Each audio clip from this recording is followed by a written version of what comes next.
Ooh, the greatest of all time.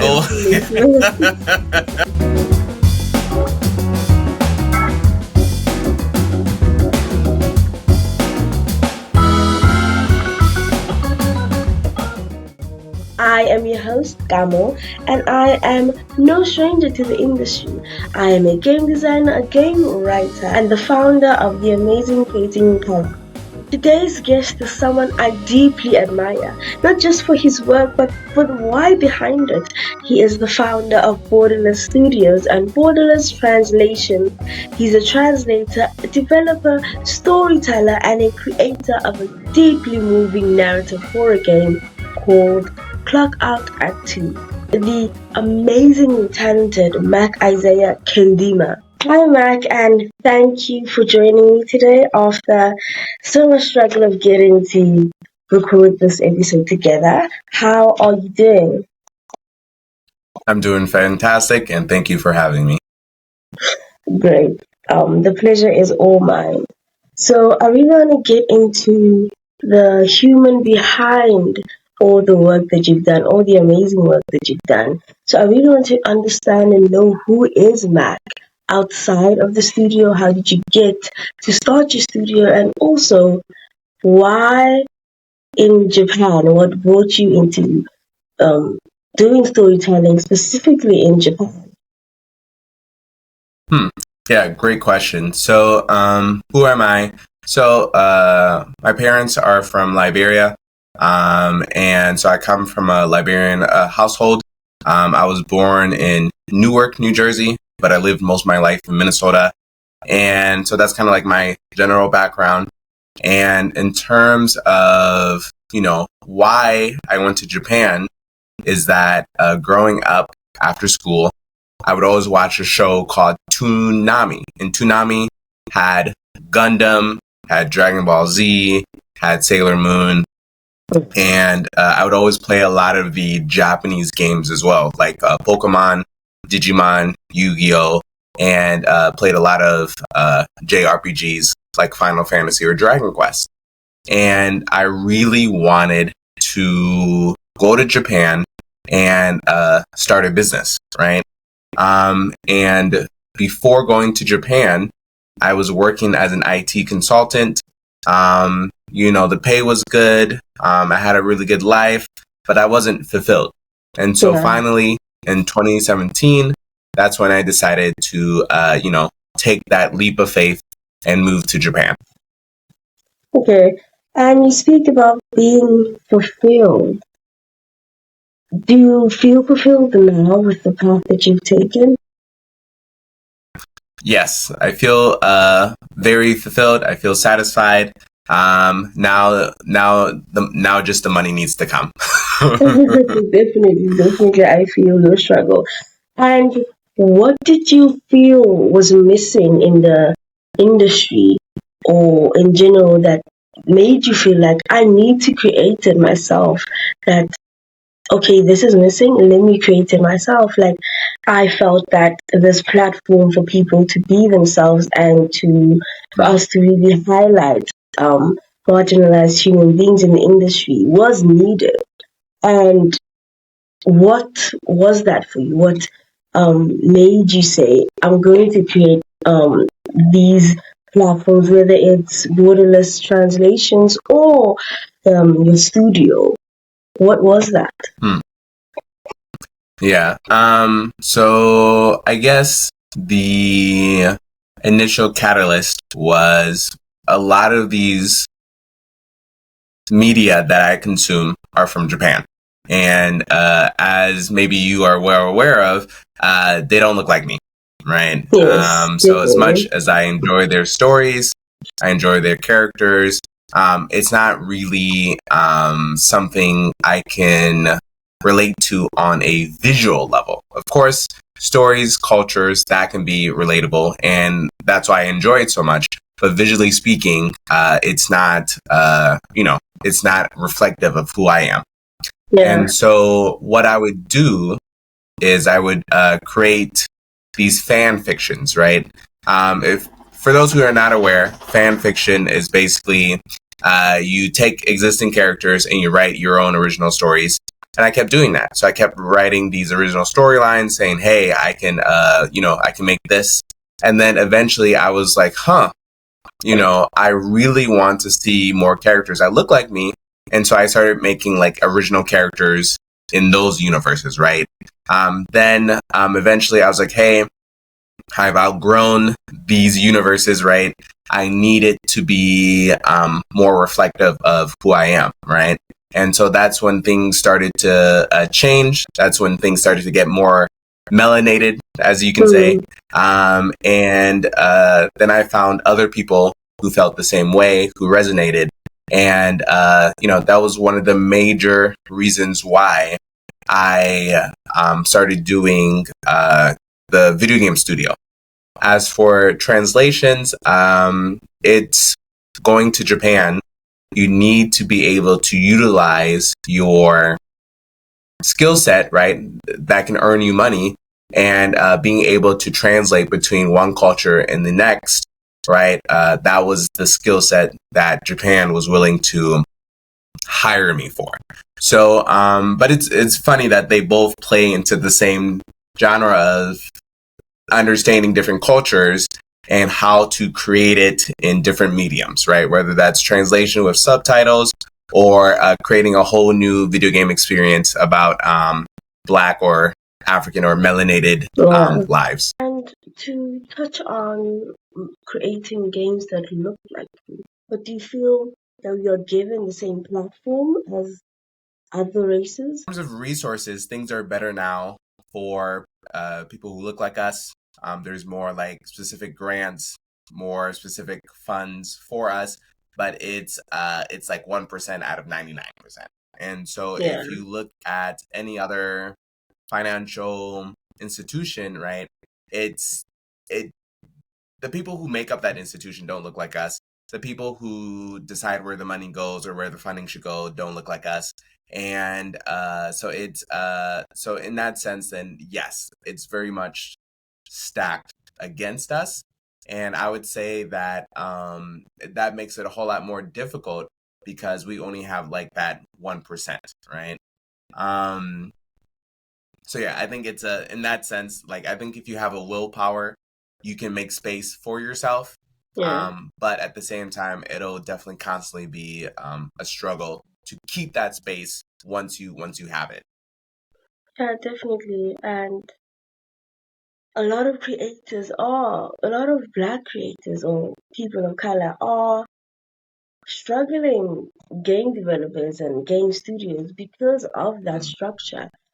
And you spoke about borderless translations and how you started it because you were in Japan and you had to translate yourself and translate the culture as well. So you don't just translate words, you also translate culture, and that's really powerful. But what does it mean to localize with care? So that's a really good point. So one example is I did a film for FIFA, the soccer institution, and it was about women's soccer in Japan. And as you know, there's a lot of gender equality issues happening around the world, but especially in Japan. And for women's soccer, women's sports in general, they don't receive as much funding or attention as their male counterparts, which means that if you want to go pro in a particular sport for women, it's an uphill battle, right? And a lot of these women who actually, I think they took first place in the World Cup at one point, didn't actually have a professional league. So they were all considered like amateurs at the time, right? And I think that's a big waste of talent to not be able to support them. And so having a movie like that, right, having a film like that, to be able to take the Japanese and put it in English and to make people understand, like, hey, we want to convey what they're saying, right? Because what they're saying really matters. And we don't want to be part of the problem that silences them, right? That censors them, right? So we want to be able to be authentic, to be compassionate, be considerate, but we also need to make sure that it's understood as well.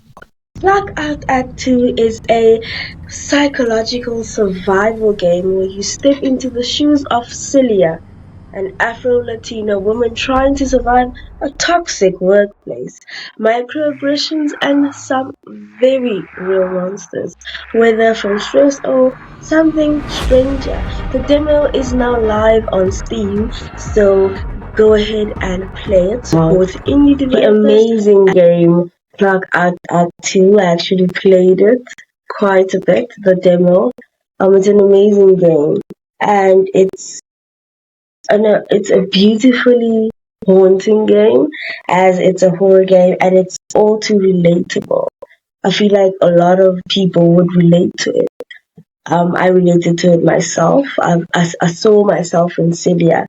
And where did the idea come from? I know it was born in a game jam, but where did it come from, and why specifically Celia, who is a Afro-Latina woman? I guess the origin story behind that is initially I took part in a game jam called Spooktober, and Spooktober is all about horror visual novels. And when it comes to telling an interesting story, I wanted to talk a little bit about a story that's not often told, and that's basically racism, sexism, the different isms in the world. And I wanted to add that to a storyline. And what I did was I created a fantasy story about how your isms can become reality, and then how it hurts the people who they're targeting. At the time, my artist, her name was Selena, and she was my artist, but she was also going through some real world isms at her workplace. So I wanted to do something for her. So we decided to combine the ideas. And so we went from fantastical horror to modern everyday horror in the office. Yeah. And your game, it captures a real life situation, and I feel like that's why I love it so much and why I relate to it so much, because I see myself in it. And I really want to know, how were you able to ensure that the player feels connected to the game? Okay, because I was fully immersed in the game while playing it. What elements or mechanics did you use to make sure that it's an immersive experience and we are basically feeling what Celia's also feeling? Yeah, great point. I would say, first of all, it's the power of the narrative. I think even if there was no images, no sound, if you could just read, right, you could feel the relatability stemming from her story, right? We've all been in a workplace. We've all had to deal with office politics. We've all had to deal with people we might not necessarily like outside of a workplace, but we've got to deal with them because of professionalism, right? But at what cost, right? And I think that story really relates to people on many different levels. And then, adding the visuals, right? Adding the music, right? That really draws you in, and it really, like you said, immerses, the player in the world of Clock At 2. Yeah, and you mentioned that there are mini games that surround self-care in the game. Why did you feel the need to add this? Yeah, I think one of the things that's really cool about games is the fact that if it was a book or a movie, I wouldn't be able to get feedback until the end, right? And with a game, though, I can, create small snippets, demos or different builds, and have people play it. And to be honest, people played it and they're like, hey, this game is great. but it's too real and I feel traumatized. And I was like, you know what? The goal. I was like, I was like, okay, you're right. I was like, so my team was saying, maybe we can add in some lighter elements because we don't want to just traumatize our players, right? We want to give them the ability to speak up and advocate for themselves, right? In the demo, right, it is kind of a bit more one-sided against Celia, but in the full game, we are going to have a full experience where you, the player, right, it's going to be hard in the beginning, but as you heal from the trauma, right, you'll find your voice and you'll find ways to, I guess, go back to who you were, right, to be true to yourself. And that does mean that we need to give the player ways to survive the stressful environment, as well as give them tools or strategies in order to thrive as well, right? So that's the full scope of the game. But yes, that's why initially we had added mini games. And it also, I feel, addresses the fact that we also have to take care of ourselves in real life, post our jobs, and because we can be fully immersed in our jobs and it's just work, and all this work stresses and all this isms happening. But I feel like it's a really nice touch to remind ourselves that we still matter. And I feel it's a really great game and ties into our real lives. But why did you feel the need to make this game now? Why and also what do you hope the player to take as they play the game and what they leave with as they play the game? I would say, to be honest, I made the game for myself. I made the game for Selena, and that was the initial drive, right? And I think should be the drive for a lot of people who are creating media. When you think about creating media for other people, you might lose yourself in the process of trying to make them happy or trying to figure out what they want, but you don't really know what they want, right? Sometimes they don't even know what they want. But you know what you want, right? You say, hey, I've watched 100 movies.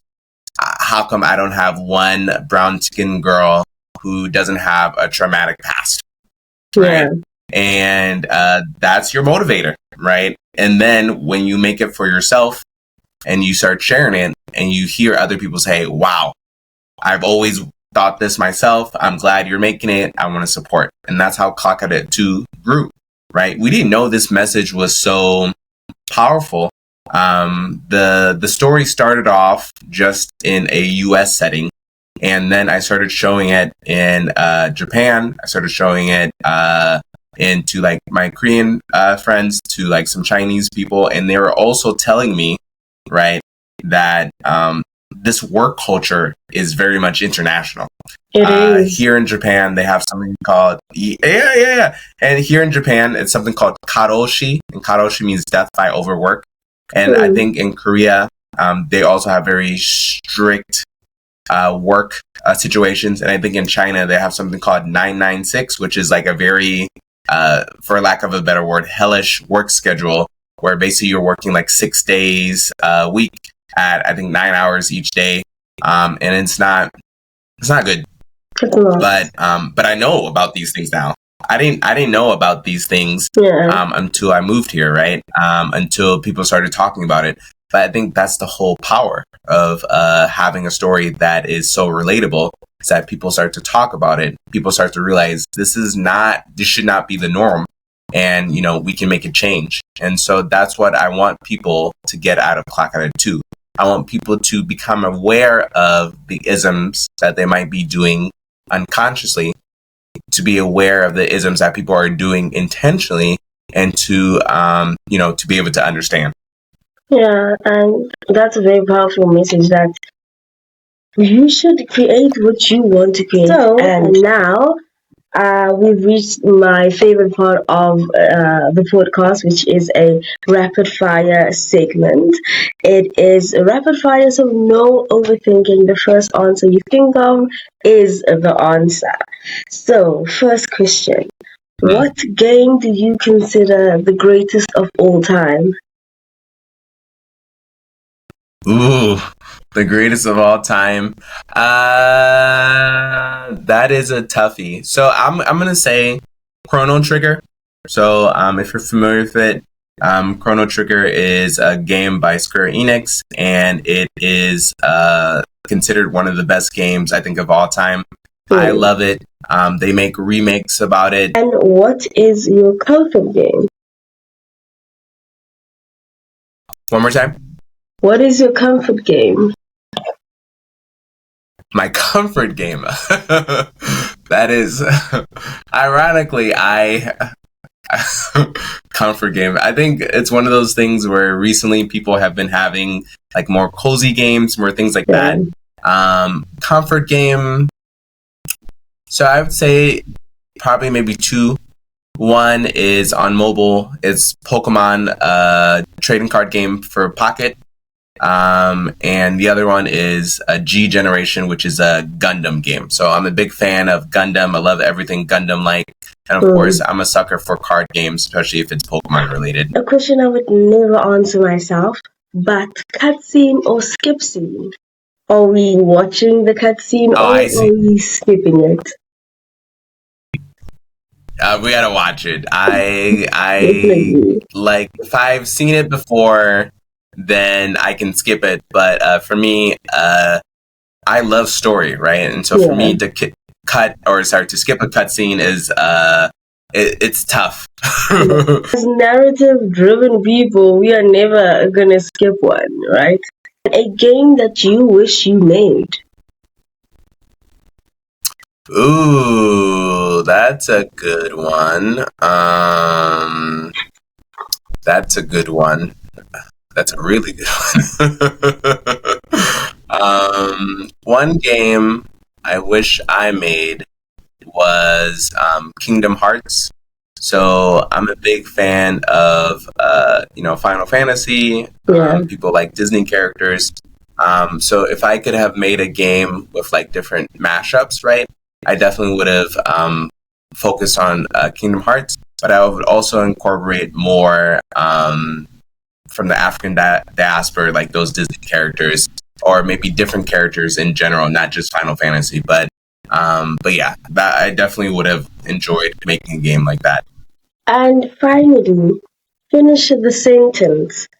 Games are powerful because Hmm. Games are powerful because they open doorways to places where you might not necessarily be able to afford yourself. You might not be able to have the imagination or the creativity to think of words like that. So it's always a pleasure to be introduced to these new places via, these different artistic mediums. thank you for participating in that rapid fire.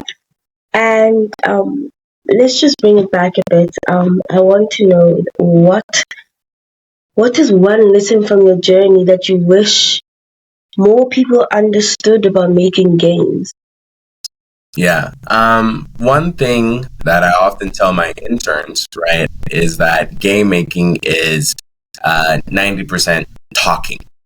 And a lot of people think that you will be able to like draw things right away, to program things right away, start making music right away. But unfortunately, it is a very big collaborative process, and you need to talk about everything, and even things you never knew you'd need to talk about. You got to talk about it, and you start with like a paper prototype. So if you want to make a game, make a paper prototype, see how it goes, and that'll kind of give you the gauge of how large the game will be without using so much time and like other resources. You spoke about how you want players to take the fact that it is wrong for the isms that's happening in the workplace. But I really want to dive deeper into that. When talking about the full game, what is one, one thing that you wish stands out to them, even if it's a tiny little thing that was important to you, and maybe players won't see it, but what do you wish? What is one thing you wish they really leave with? I would say that I want you to know that everyone has a clock out of two story, and that story is valuable. And if you ever choose to share it, right? I hope that you're not afraid to do so, and that it gives you, peace of mind and advocacy. And I also want to know if you ever want to tell your clock out of two story, please let me know, and we'll see what we can do. What's your hope for the next generation of creators from marginalized backgrounds? Yeah, make games, but it'd be nice to be able to not go broke making a game, or at least not have to struggle to make a game, right? I think one of the things for in the marginalized community is that lack of historical funding. And I think it's always been like a do or die kind of situation. And I don't want that for them, right? We don't need to struggle in order to thrive, right? I think you just trying to reach your goal provide enough struggle. But I think it'd be nice to have support through the community or through government institutions as well. Yeah, and a question that's asked by everyone everywhere. What's one piece of advice you would give to your younger self who is just starting out? First, learn more languages faster. I think people who are multilingual have a definite edge in terms of storytelling, as well as being able to understand various cultures, which can make you an even stronger writer. And I would say invest in Bitcoin. Invest all your money in Bitcoin. Those are Yes, we all wish so. Yeah, definitely. And really, thank you for allowing me into asking these questions. I know some of them were heavy. Thank you for joining me on my podcast. Thank you for your time, your work, your wisdom, and for telling us that we don't even need permission to take up space. We just need the drive to do it. So, yeah, thank you very much for joining me. no problem. Thank you for having me. If you're ever in Japan, please let me know. Clock Out Act 2 is on Steam and you can play the demo right now. Go ahead, you won't regret it, trust me. And follow Borderless Studios, support the team, and also if this episode resonated with you, share it with someone who needs to feel seen. Follow Creating Color on all platforms. And until next time, keep creating, keep questioning, and keep creating in color. See you next time. Bye.